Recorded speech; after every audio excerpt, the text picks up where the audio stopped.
Muy buenos días con todos.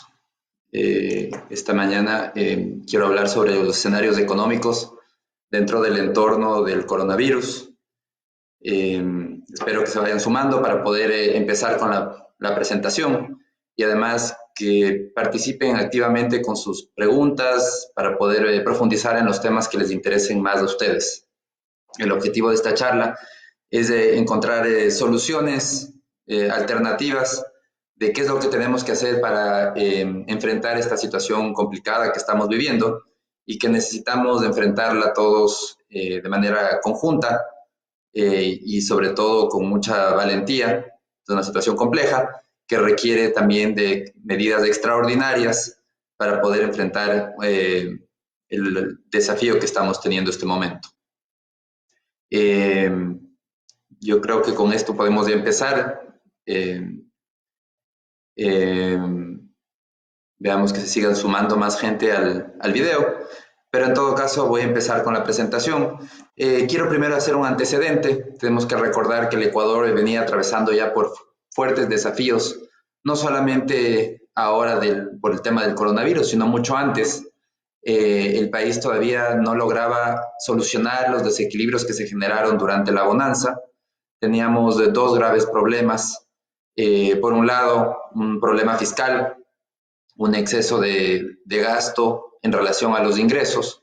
Durante la bonanza los precios del petróleo fueron muy altos y eso permitió que el Estado crezca muy rápidamente, que haga muchísimas obras, mucho gasto, y al final del día, cuando se acaba esa bonanza, nos encontramos con un Estado que nos cuesta sostener y además que tenemos un problema porque es más difícil, inclusive más costoso, tratar de reducir un Estado muy grande, que al final del día todas esas medidas de ajuste son las medidas que causan rechazo en la población. Entonces nos quedamos con un Estado grande que nos cuesta sostener y que todavía no hemos solucionado. Entonces ahí hay un primer gran desafío de la economía ecuatoriana, viene por el lado de ese Estado muy grande. Por otro lado, tenemos un problema productivo que no podemos descuidar. Estamos frente a un país muy costoso para producir, costoso para consumir. Los precios también durante la bonanza subieron agresivamente. Parte fue resultado de una combinación de factores, una abundancia de dólares debido a esta bonanza petrolera. Nos llenó de dólares y en ese momento, mientras estábamos con mayor cantidad de dinero en la economía, coincidió con una política de bloquear el mercado, de sustitución de importaciones, que lo que hizo es bloquear la oferta de bienes. Entonces, en el momento en cuando más dinero existía en la economía, en paralelo se aplicaban restricciones a la oferta. El resultado fue que los precios se fueron a las nubes, precios altos, que han comenzado a reducirse desde hace algunos meses, hace algunos años ya, pero que todavía no recuperan el nivel adecuado. Seguimos teniendo precios en el Ecuador excesivamente altos en relación a otros países del mundo y eso nos complica para poder ser competitivos, para poder colocar nuestros productos en el exterior. Entonces es un desafío importante que tenemos que enfrentar, el cómo devolvemos competitividad a la economía ecuatoriana. Todo esto, resumiendo, tenemos estos dos grandes desafíos. Viene por un lado el tema fiscal, Estado muy grande para los ingresos actuales, y por otro lado el problema productivo, costosos para producir. Todo esto se ve agravado con un tercer factor y es el coronavirus en las circunstancias actuales. Vemos cómo el virus afectó de manera muy significativa, ha afectado a nivel mundial de manera muy significativa y ha tenido unos canales de contagio muy fuertes para el caso ecuatoriano. Por un lado, tenemos que se están reduciendo las expectativas de crecimiento de las economías mundiales.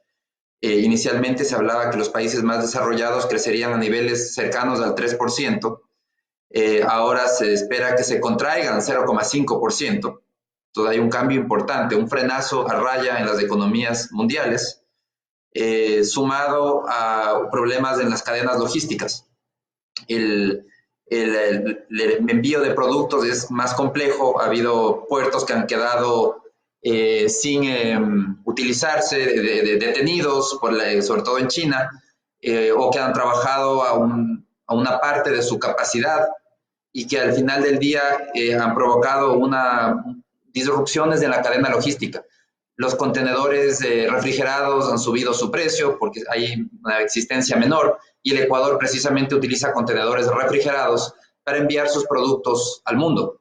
Entonces vemos que hay problemas en cuanto a los despachos más costosos, hay retrasos, hay rutas que que se han suspendido por las cuarentenas. Y por otro lado hay una caída en los pedidos, porque un mundo que crece menos o que se contrae, que es la previsión para este año, un mundo que ha caído en recesión, demanda menos. La gente al no salir de sus casas compra menos y eso reduce la cantidad de bienes que podemos enviar y el comercio que podemos tener. Entonces eso tiene una afectación muy directa por el lado del sector productivo, que tiene ahora ese golpe adicional, ya no solamente los problemas que arrastrábamos de la bonanza, que era este problema de competitividad, país caro, ahora se suma este problema de un país que tiene que enfrentar a un mundo en recesión a causa del coronavirus. Por el lado fiscal también hay un canal de contagio muy fuerte, el petróleo. El petróleo es el principal producto de exportación ecuatoriano, pero un mundo en recesión ha provocado que el precio de las materias primas se desplome. Estamos frente a precios muy bajos de las materias primas, el precio del petróleo ha llegado a niveles cercanos a los $20 por barril, lo cual significa para el fisco ecuatoriano una pérdida de ingresos muy importante. Estamos hablando que es probable que la caída en los ingresos fiscales pueda bordear entre los 1.700 millones a 2.000 millones de dólares. Eso es una brecha fiscal importante en un escenario en donde de por sí el Estado estaba viviendo del endeudamiento. Ahora se reduce aún más la capacidad que tiene el Estado para poder enfrentar los problemas que estamos viviendo.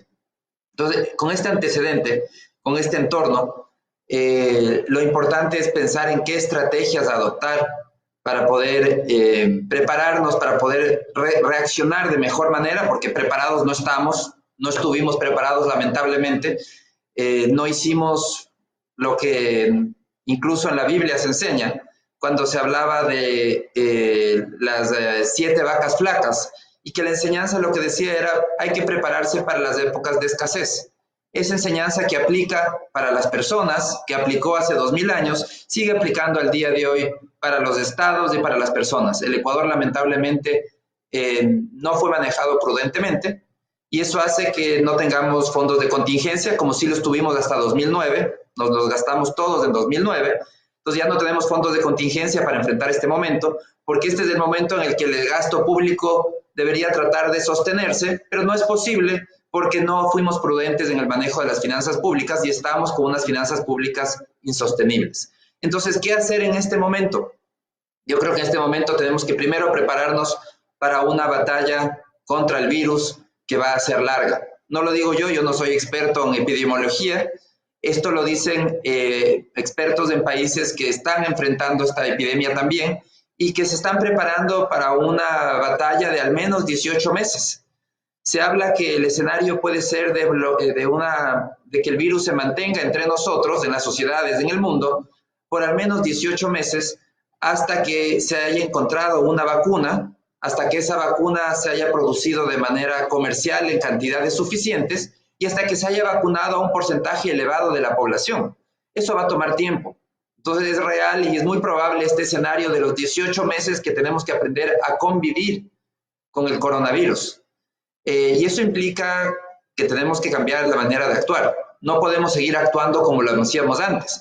Y una conclusión importante también es que en este entorno vamos a tener que enfrentar recurrentes cierres, recurrentes cuarentenas debido al coronavirus. Lo más probable es que tengamos esta de aquí, que estamos viviendo una cuarentena, que hay que acatarla y me parece que las autoridades y los entendidos dicen que esa es la manera de atacar el virus, entonces tenemos que como ciudadanos acatar estas cuarentenas, pero tenemos que también estar conscientes de que no va a ser la última. A esta cuarentena seguirán otras. ¿Cómo lo ven? Expertos epidemiológicos indican que lo que sucede es que hay que cuidar que no se desborde el número de afectados de tal manera que no haya capacidad para poder atenderlos en los hospitales. y por eso es que se deben hacer estas cuarentenas para controlar el incremento de los enfermos. Después de cierto tiempo, una vez hecha la cuarentena, se debe permitir nuevamente un cierto nivel de actividad económica que nuevamente debe ser restringida cuando el número de enfermos vuelva a llegar a un número crítico. Entonces, lo que vamos a vivir, lo más probable es que vivamos 18 meses de recurrentes periodos de cuarentena y que tenemos que aprender a cómo actuar en la cuarentena y cómo actuar entre cuarentenas, cuando se permita la actividad económica. Entonces, yo creo que aquí quiero hacer algunas propuestas estructurales de cosas que debemos hacer y de temas que deben preocuparnos también a nivel de la actividad individual, de la actividad empresarial. Muchos de los que me están, ustedes serán emprendedores y tienen que también estar conscientes de cuáles son los desafíos a nivel del emprendimiento. Yo quisiera empezar, hablemos primero de los temas de los desafíos a nivel estructural. Entonces, primero, para poder vivir estos 18 meses entre cuarentenas y aperturas, tenemos que adaptar nuestra legislación, sobre todo la legislación laboral, para que permita mayor flexibilidad. Estemos claros, durante el periodo que se permita producción, tenemos que producir al máximo. Si es posible, tendremos que producir en las noches, producir con horarios extendidos. Necesitamos producir al máximo en ese poco de tiempo que se permita una actividad económica normal o relativamente normal. Mientras tanto, cuando viene la cuarentena hay que dejar de operar. Eso no es posible con la ley laboral actual, que está pensada para un mundo que realmente ya no existe, porque es una ley laboral del inicios del siglo XX, cuando no existía ni siquiera Internet. Y vemos que ahora necesitamos una legislación que sí se adapte a las nuevas realidades y sobre todo a las realidades actuales del coronavirus. ¿Cómo hacer para maximizar la producción en periodos cortos? Primero, permitiendo que la legislación laboral permita que los trabajadores que existen en un momento determinado puedan concentrar y acordar plazos y tiempos del trabajo mucho más condensados en un tiempo reducido. Y segundo, que se pueda además contratar gente adicional, no solamente los que ya existen, sino que se pueda contratar personas adicionales para poder trabajar ese periodo de tiempo pequeño que se va a permitir la apertura económica. Poder contratar por semanas, unas 2, 3 semanas, 4 semanas, lo que dure el periodo normal de producción para poder trabajar segundos turnos, terceros turnos, trabajar en las noches, es decir, poder ajustar la producción para producir al máximo en esos breves periodos de tiempo que se van a poder trabajar entre cuarentenas. ¿Cuál es la alternativa? ¿Qué pasa si no lo hacemos? Si no lo hacemos, el riesgo es que ya lo estamos viendo al día de hoy, que en este corto periodo que hay para poder operar, se necesita subir la producción al máximo. Si no subimos al máximo porque es tan inflexible la legislación laboral que no se puede contratar a más gente solamente para 3 semanas, entonces simplemente no vamos a poder producir lo suficiente. Entonces el costo económico será mucho más grande. Costo más grande para las empresas que tendrán, algunas de ellas no podrán sobrevivir vendiendo tampoco, para los trabajadores que podrán perder sus empleos si esas empresas no sobreviven, y para los consumidores porque habrá menos productos, menos oferta de productos para poder consumir. Entonces es fundamental que trabajemos en estas reformas estructurales que requieren de la Asamblea definitivamente, de la colaboración de la Asamblea, para poder adaptarnos a este nuevo esquema de trabajo, un esquema de trabajo que además requiere de nuevas formas de trabajo. Ya no solamente trabajo no solamente trabajo en una oficina, sino trabajo a distancia, trabajo por el teletrabajo que se ha mencionado, es decir, adaptarse a las nuevas realidades. Lo importante es impedir que los emprendimientos quiebren, porque el problema de este momento es estamos en una situación muy compleja en la que toda esta rigidez va en contra de los pequeños productores, de los emprendedores. Ellos son los más afectados. Bueno, las empresas grandes también quiebran, pero las que quiebran primero son los pequeños productores que no pueden adaptar su producción a las nuevas realidades. Y lo que necesitamos es que todo apoye para esa flexibilidad. Lo único que nos va a permitir mejorar y estar más preparados es que seamos más flexibles frente a la nueva realidad. Eso es un tema importantísimo. Entonces, necesitamos definitivamente una transformación en la legislación laboral, una transformación profunda que se adapte al mundo moderno, a un mundo en el que trabajamos a la distancia con una persona en la India, con otro en la China y con otra persona en nuestra misma ciudad, pero que tal vez no está en nuestra oficina. Ese es el mundo moderno. Ese es el tipo de cosas que la legislación debe poder permitir, y además debe permitir estos aumentos o declives en la producción de manera muy rápida, sin estos costos tan grandes, porque con una legislación, el problema es que la legislación actual estuvo hecha pensando en oficinistas, pensando que todos éramos oficinistas cuando no lo somos, y peor, en el mundo actual no trabajamos de corrido, vamos a tener periodos discontinuos de producción. Eso por el lado de la producción. Por el lado, hay también aquí temas importantes sobre cómo trabajar dentro de como les decía, lo importante es saber que vamos a vivir 18 meses con periodos recurrentes de cuarentena, es decir, entre que se abre la economía por tiempos y se cierra por otros. Y no podemos esperar de ninguna manera, y por eso tenemos que prepararnos y pensar en alternativas. No podemos esperar que se va a cerrar el país y que nos vamos a quedar encerrados en nuestras casas por 18 meses. De por sí ya la cuarentena actual es un desafío muy grande, porque para todos los independientes el día que no se trabaja es el día que no se tiene ingresos. Y en los casos, sobre todo a nivel de los emprendimientos más pequeños, es el día que no se come. Entonces necesitamos pensar cómo permitimos la actividad nuevamente, cómo reactivamos la actividad para cuando se acabe esta cuarentena y las autoridades así lo indiquen. Y entonces ahí tenemos que pensar también y implementar nuevos protocolos de comportamiento. ¿A qué me refiero con esto? Necesitamos actuar de manera distinta. Vamos a tener que salir de nuestras casas cuando las autoridades ya lo indiquen, pero no vamos a poder actuar como lo hacíamos antes. Comportamiento social que tiene que cambiar, por ejemplo, la manera de saludar. Antes saludábamos con beso, con mano, eso no se puede hacer. Los abrazos, somos una cultura de mucho, muy táctil, de abrazar a alguien, de demostrar aprecio. Son cosas que ya no podemos hacer. Somos una cultura además que nos estamos acostumbrados a estar muy cerca unos de otros. Es algo que en otras culturas no es aceptable. Nosotros vamos a tener que cambiar, vamos a tener que aprender e incorporar a nuestros protocolos sociales el distanciamiento. No acercarse a otra persona demasiado, eso ya no puede ser. Y estos protocolos también tienen que aplicarse en la vida laboral. El distanciamiento dentro del trabajo, por ejemplo, el tema de una oficina que puede haber vasos o utensilios que no se pueden compartir, ese tipo de seguridades, además de estándares de desinfección. Tienen que establecerse procedimientos para decir, en base a temas técnicos, que los técnicos indiquen, los expertos en esta materia de epidemiología, que indiquen cómo se debe y qué se debe desinfectar, con qué frecuencia, para tratar de minimizar la posibilidad de impacto. Esto significa también que muchas actividades productivas tengan que cambiar. Por ejemplo, hay servicios, me están preguntando aquí, me dicen los servicios, ¿qué pasa?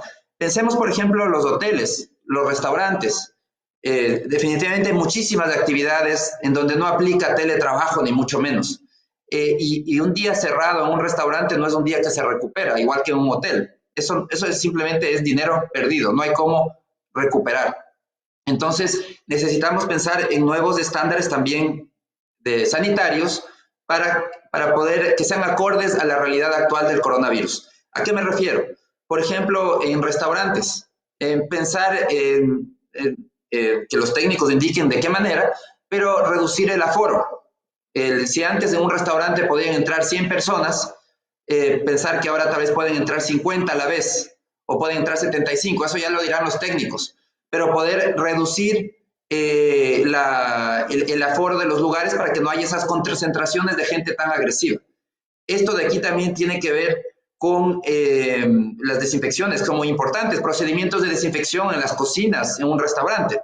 Todo eso tiene que establecerse ciertos procedimientos muy rígidos, digamos, muy adecuados para poder evitar el contagio, pero que a la vez permitan la actividad económica, porque los restaurantes cuando se acabe la cuarentena, tienen que volver a abrir y tienen que dar esa tranquilidad a los usuarios para que puedan ir. Igual en un hotel, ¿qué deben hacer los hoteles para que puedan seguir operando? También cambiar aforos, pero de procedimientos de desinfección y demás para poder seguir operando. Y así tenemos que ir pensando en las distintas actividades. Las casas comerciales, el comercio, que es tan importante en el país, también requiere de estas claridad en estas normas, y es importante que se definan, porque vamos a ver que en un inicio la población va a estar muy asustada de salir, no va a querer salir incluso cuando se haya acabado la cuarentena, y entonces es importante que se establezcan cuáles son los criterios adecuados para evitar los contagios. Nuevamente ahí puede entrar el tema de aforos, cuántas personas pueden entrar a un local, qué distancia se debe mantener en la fila, en la caja antes de pagar, cómo se deben hacer las desinfecciones diarias, bueno, con la frecuencia que indiquen los expertos, pero se necesita crear todas estas nuevas condiciones, estas nuevas reglas, que por un lado le den seguridad al usuario, al cliente, que el cliente no tenga miedo de ir, que sepa que puede ir, y que por otro lado garanticen que no va a haber estos contagios tan fuertes. Este proceso, yo creo que, yo sí considero que es fundamental el crear estos nuevos protocolos para poder operar. No podemos, yo creo que todos los esfuerzos, y entiendo, las autoridades están muy concentradas en este periodo actual, en esta cuarentena que estamos viviendo, pero el mismo esfuerzo que se le ha puesto, y yo creo que aquí entran también mucho los gremios que pueden apoyar, hay que poner el esfuerzo en qué vamos a hacer para reabrir la producción, porque el gran riesgo que estamos viviendo frente a un entorno de cuarentenas recurrentes es el riesgo de iliquidez, de que se corta la cadena de pagos, porque una empresa o un emprendedor que no vende, porque está cerrado o porque no llegan los clientes, no puede hacer sus pagos a sus proveedores. Estos a su vez no pueden hacer pagos a sus proveedores y se genera toda una cadena de iliquidez que puede contagiar a toda la economía. Y eso es lo que hay que tratar de evitar. Por eso es que hay que ser muy cuidadosos también en esos pedidos que se hacen, desde una lógica de decir, bueno, pospongamos los pagos de los alquileres, pospongamos los pagos de los servicios, todo se quiere posponer y hay un sentido porque las personas tienen menos ingresos en este momento, pero hay que tener cuidado de no ir al otro extremo, porque al final del día hay que estar muy claros. Posponer el pago de alquileres significa que quienes reciben alquileres no van a recibir ingresos por un tiempo y que a su vez ellos no van a poder pagar a sus proveedores, y así va generándose una cadena de liquidez que hay que tener muchísimo cuidado. Entonces, la clave es seguir buscando nuevas maneras de actuar en este entorno para que se reactive la actividad económica. Ideas aquí me dicen, los medios electrónicos ayudan, evidentemente, esa es otra de las estrategias importantes que tenemos que aplicar. Yo creo que en los cambios estructurales tenemos que ir a un mundo online. ¿Qué significa esto? Los trámites públicos, este es el momento para que todo trámite público sea en línea, que no exista ningún trámite presencial. Este es el momento para hacerlo. Y de paso, aprovechar para eliminar todos los trámites excesivos, los que solamente sirven para limitar y encarecer la producción. Esos tienen que desaparecer de una vez. Tenemos que trabajar también ya en mecanismos para la educación virtual. Si vamos a vivir en este periodo de 18 meses entre recurrentes cuarentenas, más largas, más cortas, vamos a tener un periodo educativo muy entrecortado. Eso requiere que la educación virtual funcione, al menos en los colegios donde sea posible. Es evidente que hay ciertos límites. En una escuela marginal en el campo es difícil lograr una educación virtual. No tienen los chicos acceso a internet, lamentablemente. Pero donde sí sea posible, en las ciudades, hay que impulsar de manera fuerte tener educación virtual para que la educación en estos 18 meses siguientes sea una mezcla entre periodos presenciales cuando las autoridades sanitarias así lo permitan y entre periodos virtuales cuando estemos en cuarentenas. Entonces, eso también es algo muy importante de impulsar para tener todo online. El tema de pagos, ventas a domicilio, y dentro de las ventas a domicilio yo creo que es muy importante también permitir lo que se llama estas economías colaborativas. Permitir que se pueda generar empleo a través de estas plataformas tecnológicas, las plataformas de transporte de personas, Uber, Cabify y demás, plataformas de carga, Globo, por ejemplo, para decir una. Este es el momento en donde puede ser una gran alternativa para generar ventas. Pensemos en ese restaurante que la gente tiene miedo de ir a un local, todavía no se atreve a salir, pero que sí puede pedir a domicilio. Entonces, ahí tiene una gran alternativa en Uber Eats, por ejemplo. O cualquier venta que se pueda hacer con Globo, pedir a Globo que vaya y que traiga y que despache los productos. Entonces, es momento de aprovechar estas plataformas porque nos dan una alternativa para que las ventas sigan funcionando en un entorno donde la gente todavía tiene recelo de salir. Me refiero que yo creo que eso es lo que va a pasar cuando se acabe esta cuarentena. En este momento está prohibido salir, pero la cuarentena se va a acabar y la gente por un buen tiempo seguirá teniendo miedo de salir. Hay que ayudarle a que puedan seguir fluyendo las ventas a través de estos mecanismos, de estas plataformas tecnológicas que nos permiten seguir vendiendo. Entonces, esa es otra alternativa importante. El tema de aquí hay algunas personas que me preguntan por el problema del pago, la liquidez de lo que hablaba. Ese es uno de los grandes desafíos, yo creo que es el más complejo del que estamos viviendo este momento. Todos estos retrasos en pagos que están generando, porque si no hay ventas, si no hay producción, tampoco hay cómo pagar, no hay cobros, no hay ingresos, no se paga sueldos, se atrasan los sueldos, todo es una cadena de atrasos que hay que tratar de mantenerla, que no se amplíe demasiado. Es claro que se necesita suspender por un tiempo los pagos, pero no hay que ir a los extremos de extender tanto que generamos una iliquidez permanente en la economía. Necesitamos dar flexibilidad en los pagos para quienes lo necesiten, pero tener cuidado de ese proceso. Por otro lado, aquí me preguntan, empresas de turismo, ¿cómo podrían reactivar? Hace un rato les indicaba el tema de las empresas de turismo. Es importante estos protocolos, tener protocolos específicos para el entorno actual. Como les decía, los aforos, para reducir aforos para que sean acordes a lo actual, desinfecciones, estándares de desinfección. Todo eso tiene que crearse ciertos estándares que certifiquen la calidad del establecimiento en relación al trabajo en contra del coronavirus, a la lucha contra el coronavirus, y que le den seguridad a los clientes. Tramitología online, definitivamente esa es la vía. Dentro de es probable que hubiese una alternativa, usar termómetros previo al ingreso de una persona a un restaurante o a un local. Es una alternativa. Yo creo que esa es una alternativa porque al final del día lo que hay que tratar de hacer es garantizar que y hay que preguntar a los expertos que nos guíen eso para que establezcan estos protocolos que permitan evitar contagios. Entonces, si uno puede controlar que una persona está con fiebre, uno dice, bueno, usted no puede ingresar acá porque pone en riesgo al resto de ciudadanos. No sabemos por qué tiene esa fiebre, puede ser por otro motivo, pero no queremos poner en riesgo al resto de ciudadanos. Entonces, todos esos mecanismos son los que deben establecerse en un protocolo para cada uno de los negocios, para la actividad comercial en general y la actividad productiva, para evitar que esto se agrave por falta de ventas, falta de actividad económica. A nivel financiero, tanto el sistema financiero como las cooperativas están renegociando las operaciones crediticias. Aquí hay que estar muy claros, se necesita una renegociación caso a caso.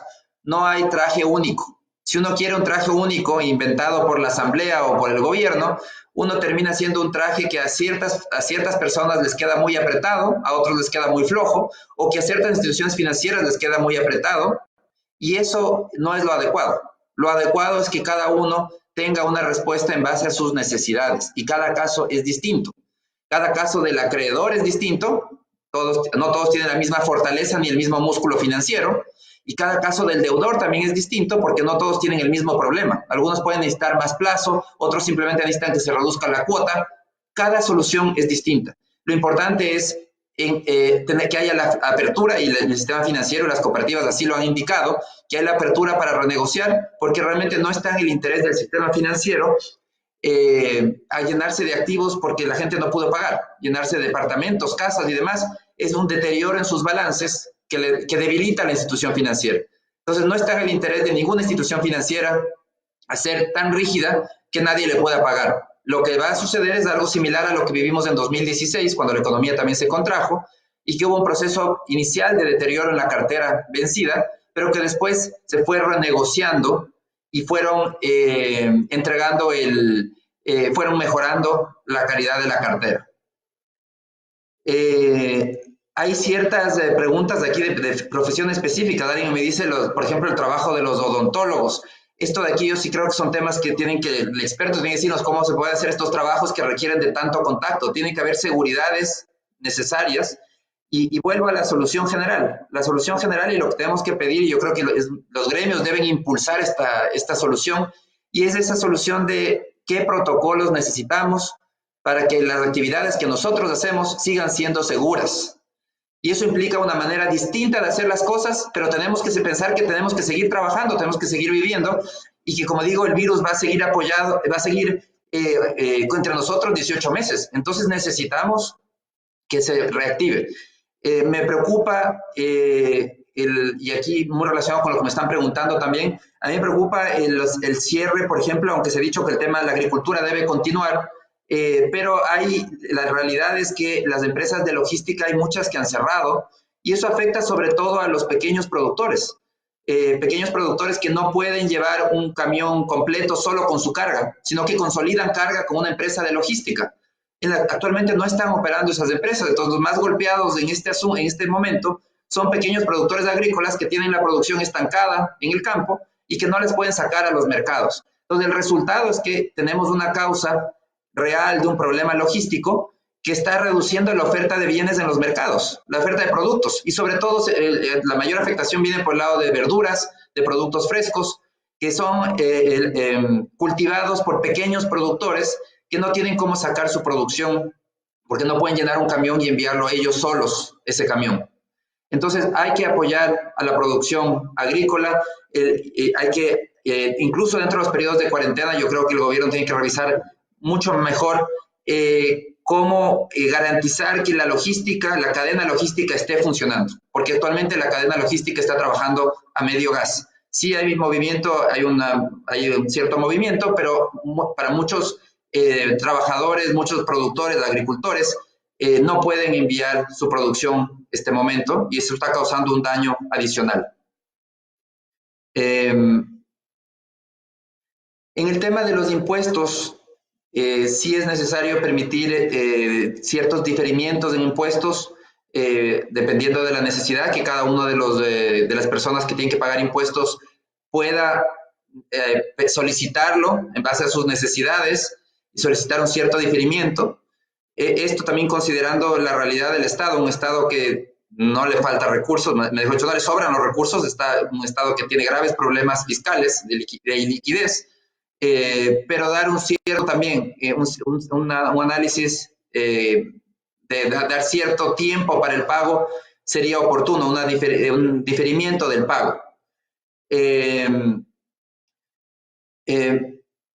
Dentro de bueno, aquí me preguntan nuevamente algunas personas sobre el tema de la flexibilización laboral, que era algo que habíamos hablado. La flexibilización laboral es fundamental. Esa es la única manera de evitar que se sigan destruyendo empleos, porque ese es el escenario probable que vamos a tener, una economía ilíquida donde las actividades detenidas impiden que haya la cadena de pagos, y que entonces al final del día quien no vende suficiente, quien no recibe pagos, lo más probable es que tiene que cerrar y termina resultando en destrucción de empleos, y eso es muy importante. Alguien me pregunta aquí por los precios. Bueno, en el corto plazo, como les digo, hay un problema en la distribución logística. Durante la cuarentena la logística no está funcionando al 100%. El resultado es que no llegan tantos productos como llegaban normalmente. Hay algunos que no pueden llegar a los mercados y eso produce incremento en precios. La manera de solucionar eso es permitiendo, garantizando y preocupándose de que las empresas logísticas sí estén operando, porque hay muchas que no están trabajando en la actualidad. Entonces eso es algo que hay que solucionar. Bajar impuestos en este momento. Sería muy importante poder bajar impuestos, pero lamentablemente estamos frente a un Estado obeso, un Estado muy grande, que no tiene campo para reducir nada, si no le alcanza ni siquiera para los gastos que tiene. La dificultad del Estado es cómo paga los sueldos del mes. Entonces, hablando ya de soluciones por el lado fiscal, yo sí creo que es importante que se priorice el gasto público. Tenemos que ir ya hacia una priorización que se debió haber hecho siempre, pero lamentablemente la política pública estuvo dominada por el populismo, decir mientras más gasto, más querido soy, pero no se priorizó el gasto. Entonces, ¿en qué se debe priorizar? Salud, educación y seguridad. Eso es lo prioritario en lo que debe gastar el Estado. Porque como dice el refrán, el que mucho abarca, poco aprieta. Y tenemos un Estado que se ha encargado de hacer todo. Desde empresario de telecomunicaciones, de empresario de transporte aéreo, petrolero, toda actividad que existe ha querido meterse. Y al final del día, el resultado de dedicarse a todo es que todo lo termina haciendo de manera mediocre y no destina los suficientes recursos a lo que realmente importa. Entonces, ¿es momento de priorizar? Sí, es momento de priorizar el gasto porque necesitamos elevar el gasto en salud, educación y seguridad de manera significativa. En salud es evidente, no necesitamos ni decir, hay una falta de camas de emergencia, ya están llegando a los límites, hay que instalar de manera emergente más camas para poder elevar la capacidad de atender a los pacientes. En educación, tenemos que crear todo este mecanismo de educación online, en línea. En seguridad, hay que seguir mejorando la seguridad de la población. Y para poder incrementar el gasto en estas actividades prioritarias, necesitamos reducir y liberar recursos de aquello que no es prioritario, de ese Estado obeso e ineficiente que no nos da un servicio al ciudadano. Entonces sí, hay que priorizar, tenemos que luchar en contra de un Estado obeso e ineficiente y liberar recursos para poder invertir muchísimo más en salud, educación y seguridad, que eso sí le cambia la vida al ciudadano, eso es una inversión en los ciudadanos. A nivel de... bueno, aquí me dicen que otras medidas plantean, dice mensualizar los décimos para aumentar el poder adquisitivo inmediato. Aquí el asunto es que el problema que estamos viviendo es un problema de producción. No es un problema de consumo, es un problema de producción. Si yo no produzco, no tengo plata para consumir. ¿Cómo hago que yo pueda volver a consumir? Es ayudándome a que yo pueda producir. Entonces, las soluciones tienen que venir por el lado de ayudarle a la producción. ¿Cómo se le ayuda a la producción? Con flexibilidad laboral, con flexibilidad en la operación, dándole estándares de cómo operar, reduciendo costos de producción, por ejemplo, eliminando trámites, haciendo trámites online, simplificando esa carga de tramitología que existe en la actualidad y que es costosa, reduciendo aranceles a insumos, bienes de capital. Es el momento de eliminar aranceles en gran cantidad de bienes para poder bajar los costos internamente. Necesitamos ayudarle a la producción en todo lo posible para que pueda reactivarse, aunque sean en estos periodos cortos que va a haber entre cuarentenas, para tratar de esa manera que pueda seguir habiendo consumo. Sin producción no va a haber consumo. La producción es de donde se pagan los salarios que permiten consumir. Entonces, por ahí va la solución. Dentro del tema fiscal, como les decía, hay que priorizar definitivamente. Y para poder priorizar, implica también ahorrar en temas que no son prioritarios dentro del Estado. Y ahí hay un tema muy importante y es el tema de la nómina del sector público. Aquí me dicen, ¿bajar sueldos del sector público? Sí, hay que bajar sueldos del sector público, aunque constitucionalmente no es posible. Hay que buscar los mecanismos para poder reducir la nómina, porque en el sector público una actividad, el sueldo de una actividad puede ser hasta el doble que el sueldo de esa misma actividad equivalente en el sector privado. Entonces ahí vemos que hay un problema. Tenemos que en el sector público los salarios son muy altos para algo que en el sector privado se paga menos. Y al final del día no hay que olvidar que los salarios del sector público los pagamos los ciudadanos a través de los impuestos que pagamos y que estamos en un entorno en donde no avanzamos a pagar esos salarios o esos gastos públicos. En donde entonces los salarios deben reducirse para aquellas actividades nuevamente no prioritarias. Esto significa excluir lo que sí es prioritario, que es prioritario en el Estado: salud, educación y seguridad. Ahí no se deben topar, ahí se debe buscar incrementar los gastos que se hacen en esas actividades, y eso puede incluso implicar traer expertos, pagar sueldos más altos o lo que sea necesario. Pero en todo lo que no es prioritario del Estado, hay que reducir esa nómina que es tan elevada y que nos cuesta mucho para sostener. La exportación tenemos que seguir impulsando la exportación. En este entorno hay que estar muy claros, la única manera de mantener a flote la economía es elevando la producción y siempre la exportación es la mejor manera porque los grandes mercados están en el exterior, no están en el país. Entonces tenemos que seguir promoviendo la exportación porque la economía interna va a estar muy golpeada y la exportación va a ser un respiro que le va a poder dar a la economía. Para promover la exportación tenemos que seguir buscando acuerdos comerciales con nuestros principales socios, por ejemplo con Estados Unidos. Es momento de llegar a acuerdos y aprovechando esta difícil coyuntura, tratar de cerrar un acuerdo comercial con Estados Unidos. Eso nos va a dar oportunidades para seguir colocando productos ecuatorianos en el mundo. Y tenemos que defender además los mercados que ya tenemos, porque en la coyuntura actual es muy probable que comiencen a haber restricciones, bloqueos, tratando de contener el virus de una u otra manera. Y tenemos que ser muy activos en defender las exportaciones ecuatorianas para que sigan llegando. En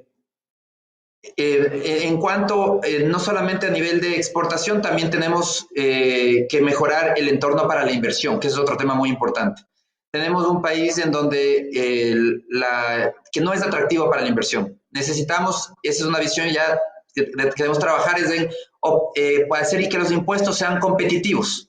Es decir, que tengamos cargas impositivas para las empresas comparables a lo que pagan países vecinos. Lamentablemente en el Ecuador las cargas empresariales son más altas que en países vecinos. Eso nos hace poco atractivo. Temas de seguridad jurídica. Somos un país donde cambiamos las reglas y las normas permanentemente. Necesitamos trabajar en seguridad jurídica. Necesitamos firmar tratados bilaterales de protección de inversiones, algo que está en el limbo. El gobierno anterior eliminó los tratados de protección de inversiones. Necesitamos volverlos a firmar como un mecanismo de dar seguridad a los inversionistas. Necesitamos, por otro lado, trabajar también en reformas de fondo al sistema financiero. Necesitamos una ley financiera que permita el ingreso de la competencia internacional y el ingreso de más capitales. El Ecuador, siendo una economía dolarizada, tiene que aprovechar al máximo el potencial que le da ser una economía dolarizada.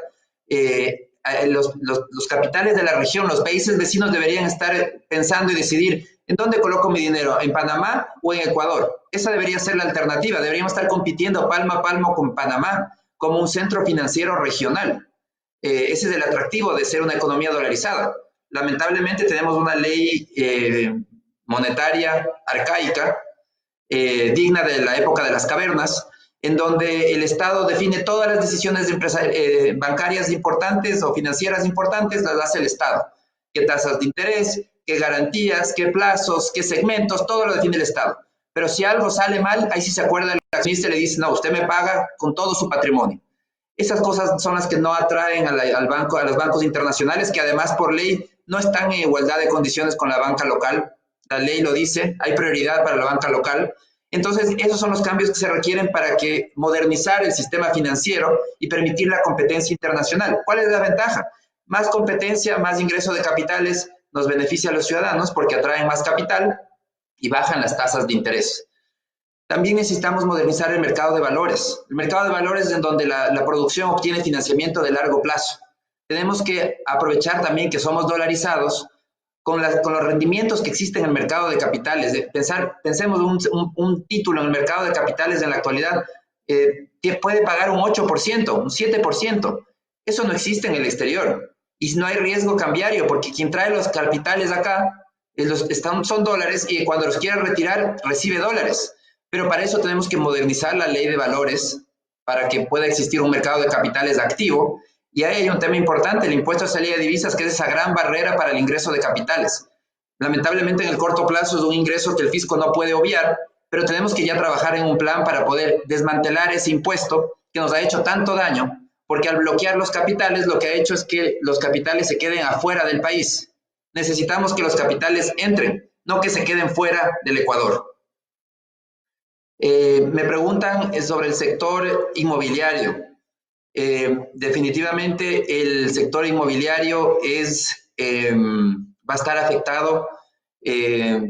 igual que toda la economía, para poder invertir, para endeudarse, pensar en largo plazo, uno requiere una cierta estabilidad y una cierta tranquilidad. Tranquilidad por el lado de los ingresos y tranquilidad por el lado del entorno económico.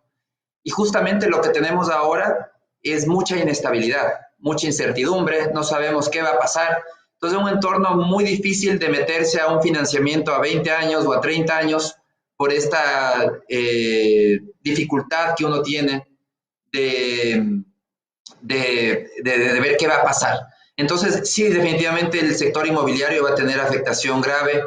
Necesitamos también para ese sector dar esas seguridades que requiere la población en cuanto, y podría ser momento incluso de pensar en ciertos mecanismos de flexibilidad para que la población se lance a una inversión inmobiliaria, permitiéndoles más flexibilidad en los pagos, por ejemplo, esquemas de pagos flexibles. Se puede pensar en un esquema, ¿verdad? Lo que no se ha hecho, pero se podría pensar que bajo ciertas cláusulas, ciertas condiciones, se pueda, por ejemplo, si una familia entra a comprar una vivienda, un financiamiento de largo plazo, pensando en que los dos miembros van a tener ingresos, pero si uno de los dos miembros de la familia pierde su trabajo, que se pueda reprogramar ese financiamiento.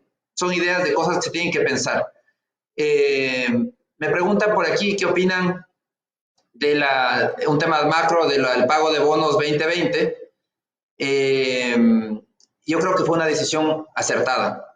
Una decisión acertada porque permite que sigan fluyendo los capitales al Ecuador. Lo peor que podemos hacer en este momento es pensar que un Estado que vive del endeudamiento, un Estado que necesita recursos del exterior, se va a pelear con sus acreedores y va a decir, ¿sabe qué? Le pago, váyase. ¿Qué es lo que sucedería si es que hubiese hecho eso el Ecuador?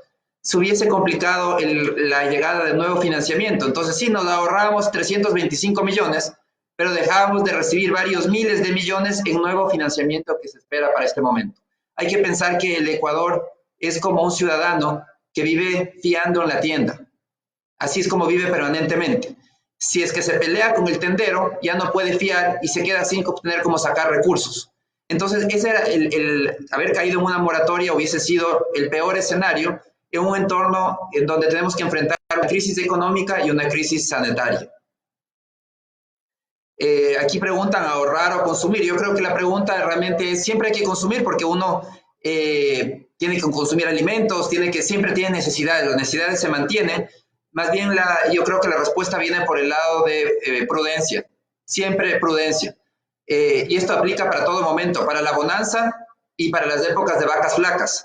Hay que ser prudentes, siempre hay que generar una reserva, por más pequeña que sea, pero de cada salario, de cada ingreso que uno tiene, hay que ir generando una reserva para las épocas difíciles, una enfermedad, la vejez, un accidente. Uno nunca sabe qué le depara la vida y tiene que estar siempre preparado. Ahí yo les quiero recomendar, no hagan como Correa hizo durante la bonanza, no se gasten hasta el último centavo. Ahorren una parte, siempre generen un fondo de reserva, prepárense y sean prudentes. Eso es importante en las finanzas personales, en las finanzas de un emprendimiento y en las finanzas de un país también. Aquí me dicen el FMI impone un modelo económico. No, el FMI no impone ningún modelo económico. Quien nos impone lo que estamos viviendo ahora es el mal manejo de la bonanza. ¿Dónde se generaron los problemas? Con excepción del coronavirus, que es un tema adicional, eso agravó el problema. Pero no podemos olvidar que veníamos con una crisis económica importante que se generó en una bonanza mal manejada. ¿Qué sucedió? Fuimos irresponsables gastando más de lo que teníamos, no priorizando en el gasto. Tenemos refinerías invisibles que costaron 1.500 millones de dólares. ¿Cuánto nos hubiera servido esos 1.500 millones de dólares si se hubiesen reservado en un fondo de contingencia para poder usarlo en momentos como este? Otro sería el cantar. Tenemos infraestructura sobredimensionada. Las hidroeléctricas es un ejemplo. Usamos el 50% de la capacidad instalada. Claro, se entiende, mientras más grande la obra, más grande es el lleve. Pero eso de ahí es lo que nos ha hecho tanto daño en el país. Necesitamos entender que si manejamos mal las cosas en la bonanza, la consecuencia siempre es el ajuste económico. Y el ajuste económico es doloroso. Doloroso económicamente, socialmente, políticamente. Porque significa que alguien paga las cuentas. Alguien ahí tiene que dejar de consumir, alguien pierde su empleo, alguien cae en las ventas. Entonces, ese es la enseñanza que yo creo que debe dejarnos lo que estamos viviendo ahora, es que tenemos que ser mucho más prudentes en las bonanzas, no permitir que venga cualquier oportunista nuevamente a despilfarrar una bonanza y que nuevamente nos tenga poco preparados cuando se acabe la bonanza. Nos pasó en la década de los 70s. Los 70, la época de la bonanza petrolera, ingresos maravillosos, pensábamos que éramos país desarrollado, se hicieron obras faraónicas, llegamos a 2 décadas de ajuste cuando se acabó la bonanza, no estuvimos preparados para el fin de la bonanza. Repetimos en 2007, otra bonanza mal manejada que nos deja, no sabemos por cuánto tiempo, no me extrañaría, al menos una década sí va a ser de estancamiento, probablemente puede ser incluso más. Repetimos la historia nuevamente a las épocas difíciles del ajuste económico, y no por culpa de alguien que nos imponga. Nos imponen las mismas políticas que adoptamos en el Ecuador durante la bonanza, políticas que generaron todos estos desequilibrios. Veamos qué otras cosas están preguntando por aquí. Sí, la cadena de abastecimiento y suministro es crítica. Necesitamos que esas cadenas sigan funcionando. Eso es fundamental. Por acá dicen, tenemos que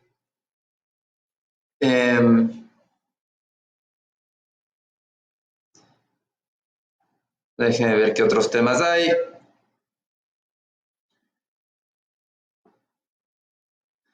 Yo creo que aquí es importante que el gobierno, que entendamos que a nivel político entendamos que hay una necesidad de llegar a consensos mínimos. La lucha esta política por captar el poder, de bloquear todas las decisiones, todas las iniciativas, no nos hace bien a los ciudadanos. Lamentablemente en octubre se presentaron algunos proyectos de reformas estructurales importantes, límites al gasto público, límites al endeudamiento y una modernización del sistema financiero. Todo fue rechazado por la Asamblea y vemos que desde ahí no se ha podido enviar otro proyecto y hay el riesgo de cualquier proyecto que se envíe. Se hablaba de una reforma laboral que tampoco se ha enviado por el miedo a un nuevo rechazo en la Asamblea. Es momento de consensos y de darse cuenta que necesitamos cambios estructurales profundos. Sin cambios estructurales profundos tampoco vamos a obtener resultados distintos. Necesitamos hacer cambios para poder reactivar la economía, para poder transformar el entorno.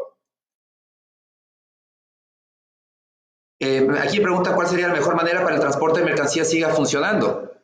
Yo creo que durante las cuarentenas eso es uno de los sectores que no puede paralizar y que hay que darse cuenta que no se trata solamente de cierto grupo de camiones o de actores que pueden llevar el camión entero, sino que son también, sobre todo desde las provincias, consolidación de carga. Entonces, debe permitirse con un protocolo sanitario adecuado, que eso los expertos nos tienen que decir cuál debería ser, pero con ese protocolo sanitario adecuado permitir que exista consolidación de carga para que las provincias no estén aisladas, como hay algunas que hay en este momento, que no pueden enviar sus productos a tiempo. Déjenme ver unas últimas preguntas de aquí. Aquí me preguntan, ¿liberalizar el mercado o más controles del Estado? Más controles nos va a llevar a más rigideces. Mientras más rigideces, más difícilmente nos vamos a poder adaptar a la nueva realidad. La conclusión para todo lo que les he dicho es más flexibilidad. Tenemos que ser más flexibles para enfrentar un entorno difícil. Solamente los que sean flexibles, los que sepan reinventarse día a día, van a poder salir de estas aguas turbulentas que estamos viviendo. Y yo creo que los ecuatorianos sí somos capaces de reinventarnos. Lo que les quiero hacer un llamado también a no caer en esas visiones miopes que ya se están hablando en la Asamblea. Yo creo que la Asamblea lamentablemente está haciendo unas propuestas que no las consideraría adecuadas ni del peor enemigo. Quiere bloquear el flujo de capitales cuando los capitales están en el exterior. Los dólares están en el mundo, no están en el Ecuador. Necesitamos que vengan esos capitales y la Asamblea dice queremos prohibir el flujo de capitales. Esos son el tipo de medidas que simplemente hacen daño a un país que tiene que atraer capitales. Y la manera de atraer capitales es siendo atractivos, no diciendo yo pongo una barrera para que aquí nadie me saque un centavo, porque ahí sí simplemente todos los capitales se quedarán fuera y viviremos una crisis de iliquidez muy fuerte. Esos son el tipo de cosas y ese tipo de errores en los que no debemos caer.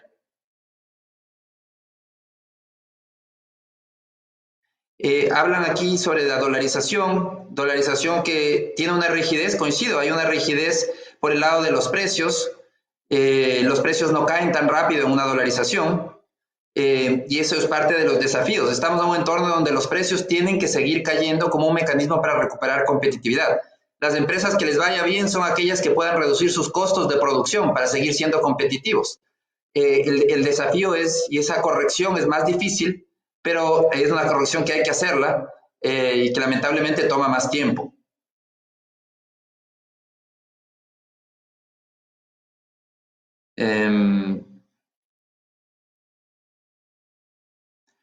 Bueno, yo creo que con eso, veamos si hay alguna otra pregunta adicional. Bueno, para hacer una conclusión y con eso para ir cerrando la conversación, les agradezco por su interés, por sus preguntas. Lamento no haber podido responder todas, pero son bastantes. Y si me pongo a leer cada una, les dejo de atender acá en la pantalla. En todo caso, como resumen a este entorno, yo creo que lo importante es que nos preparemos siendo flexibles y adoptando medidas para poder trabajar de una manera distinta. El entorno ha cambiado, el entorno es más probable, como se lo ve a nivel internacional, es de unas cuarentenas recurrentes, es decir, que se van a repetir cada cierto tiempo, y tenemos que trabajar en poder seguir con ampliando la producción dentro de ese entorno. ¿Qué significa eso? Nuevas reglas para que la producción sea segura en términos de coronavirus, pero para que se pueda reactivar la producción en todos los sectores posibles, durante los periodos en donde no haya cuarentena. Y nuevas reglas para que se pueda trabajar de manera remota también cuando estemos dentro de los periodos de cuarentena. Entonces, es importante lograr estos estándares, esta flexibilidad y sobre todo proponer estos mecanismos para poder trabajar. Enfoquémonos en cómo cambiamos la producción para que la producción sea segura. Necesitamos producción segura, pero lo de fondo es que necesitamos producción. No podemos seguir indefinidamente con una producción paralizada. Eso es inviable porque quien no produce no come y eso genera una cadena de liquidez muy peligrosa. Necesitamos tener una producción, reactivar la producción y ser lo más flexibles en ese entorno. Espero que les haya servido lo que hemos conversado. Por otro lado, vale la pena recordar que en este entorno es donde, en los grandes cambios, es donde se encuentran también las grandes soluciones. Y yo quiero mandarles un mensaje de optimismo, de que los ecuatorianos somos personas de recursos, personas que podemos ser innovadores y que lo hemos demostrado, se puede ver en los índices de emprendimiento que tiene el país. Este es el momento también para cambiar la manera de hacer las cosas, para ser innovadores y para poder impulsar la producción. Mensaje final, impulsemos la producción y saquemos adelante el país. Muchísimas gracias.